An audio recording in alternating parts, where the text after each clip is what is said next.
Hello, welcome to SongCraft 101, Episode 3. If you haven't already watched Episode 1 and 2, they are available. I think the card's probably going to pop up right here. I don't know when it's going to pop up, but at some point it will. And let's get into it. Thanks. Oh, shit. Ah! Alright, that's the way that was, right? That's an E, and then this is like an E. Okay.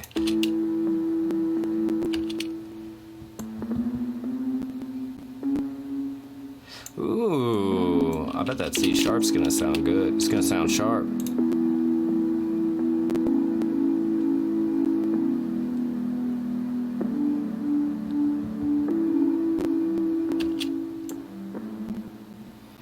That G really didn't fit in there. You'd want it to be like an F sharp, but I don't know.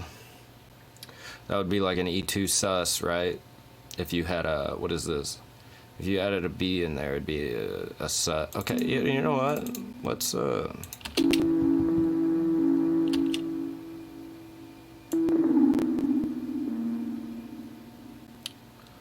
see. You'd want a B or an E, F sharp. Where's the B at? Right there? Okay, let's see how that sounds. I like that. Okay, let's go with that. Anyway, let's move on, and then if later on I'll... Damn it, I need to quit cussing. Later on I'll work on it.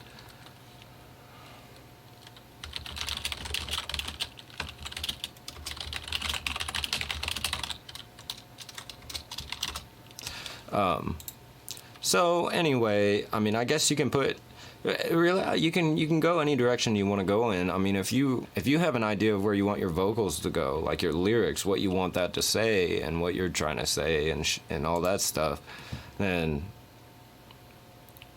you could go that way with it. You know, you could figure that out first, and then that could tell you where your transients are, is going to tell you you know, where you want, depending whether you want it to be a more relaxed song or a more hype song, where your drums and your bass drops and all of that stuff is going to be.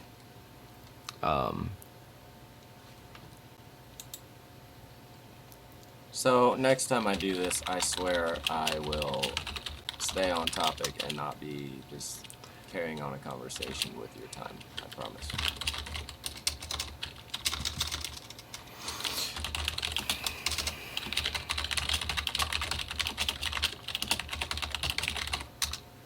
I'm gonna have to edit all that stuff out, but that's okay because I won't stop cussing. I've got to edit a bunch of that stuff out. So that I think is gonna be the chords.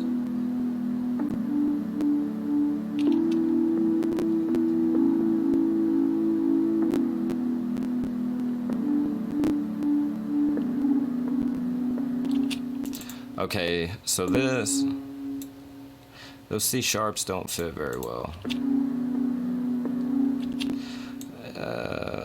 Which if it was a B, they really should, but let's just make them a D, just for simple. So a D would be the 11th, right, of an E major.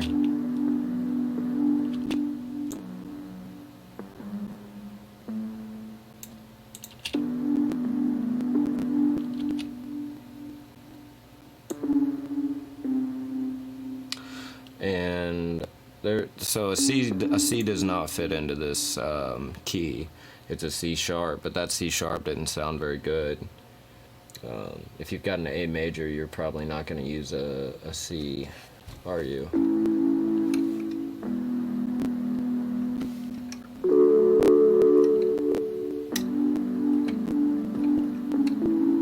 Yeah, I don't touch the C the whole time, but I do touch the C sharp several times in this key, so I wouldn't.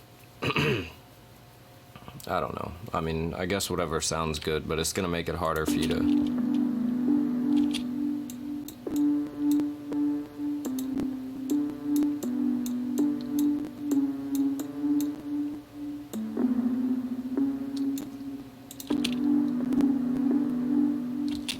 Yeah, there it is. Okay. So my next thing is, what is the bass gonna be like? And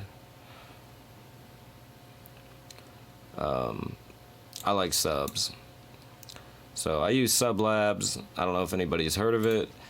So there's a lot that goes into getting your subs to sound good with drums if you're gonna make a beat instead of just using the subs for the beat, which I wouldn't recommend because I feel like that would be kind of boring unless you're just some kind of god with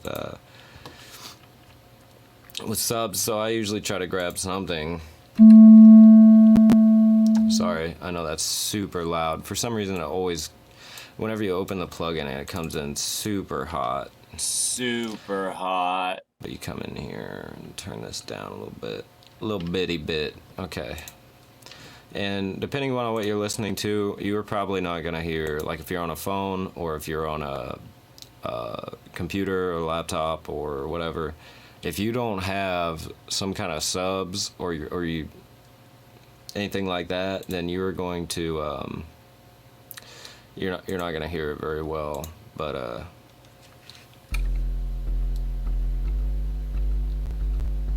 and it's really confusing to mix with this because it can sound like it's really quiet, but when you go to look at, like, if I open up this again, so watch when I hit it. See, it doesn't sound very loud at all, but it is pushing out some. And if you're not careful, mixing by ear, you can really want to really hammer the shit out of this.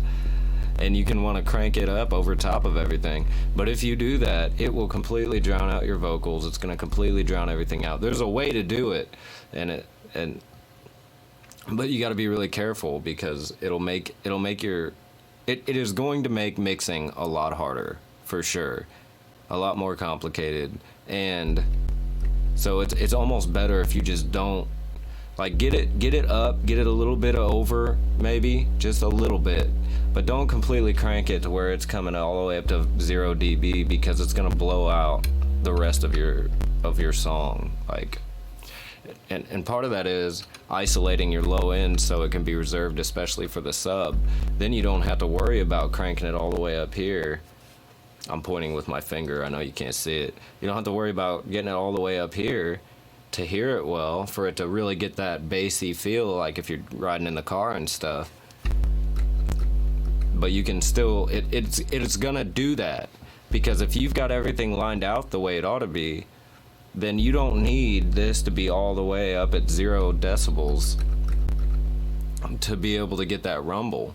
Like, if everything's right and it's like this across the board and somebody wants a little more rumble, all they've got to do is turn it up.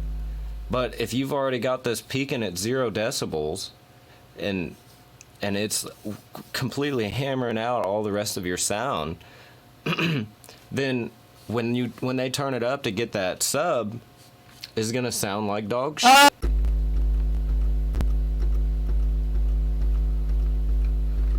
Yeah, it'll sound really bad because the rest of this is all just going to become, like, anything above the mid-range is going to be white noise, like TV static, but worse. And it is going to completely destroy your ears. So you don't want that. So don't overdo it. The subs are important. And getting your bass, your kick drums to work well with your subs is really, really easy. It took me forever to figure it out, but it's super easy, and I'll show you how to do it here in just a second.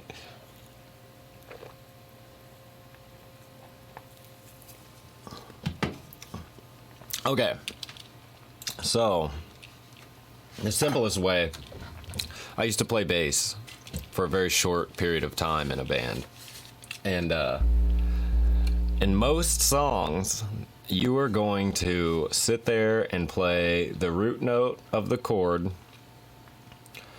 for hours. Like, that's what the bassist does. So whenever you go to shows and you see, like, everybody's dancing around having fun and shit, and the bassist is standing there just looking like he's stoned out of his mind, it's because he literally is bored. Like, he has nothing to do. He's standing there holding his finger on one string, And that depends, you know, that's what kind of music you decide to play. If you decide to play stuff like that, then yes, that way. But if you play like some punk and some you know, if you vary a little bit, then it's not so bad. But yeah, that's kind of that's like the easiest way, and then you want it to tie in with whatever your pace, whatever your tempo, your beat's gonna be. So like, I really can't hear. I'm gonna have to unplug, get off.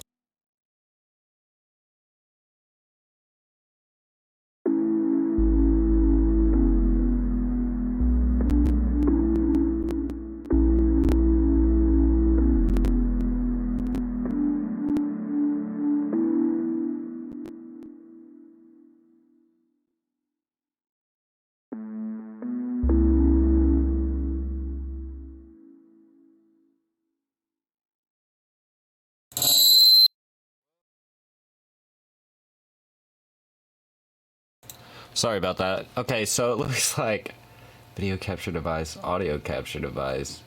I am not getting any sound again. Audio input. Did my sound really just stop working? What the hell? I don't need this. Video capture device. That doesn't have any sound. I don't know if this is working or not. I don't think it is. Okay, so we're just gonna let that episode be a little bit shorter than the other ones. It's not like it's gonna kill anybody anyways. The sound was fine. The sound continued to be fine. There was no problem. I don't know what I was thinking. I wasn't seeing like the bobbing. I couldn't see the sound wave or whatever, so I just assumed that there was no sound. Thanks for watching. I'll see you next tomorrow after the one that's coming, with episode 4, I think. That is all. Like, subscribe. See you later. Bye.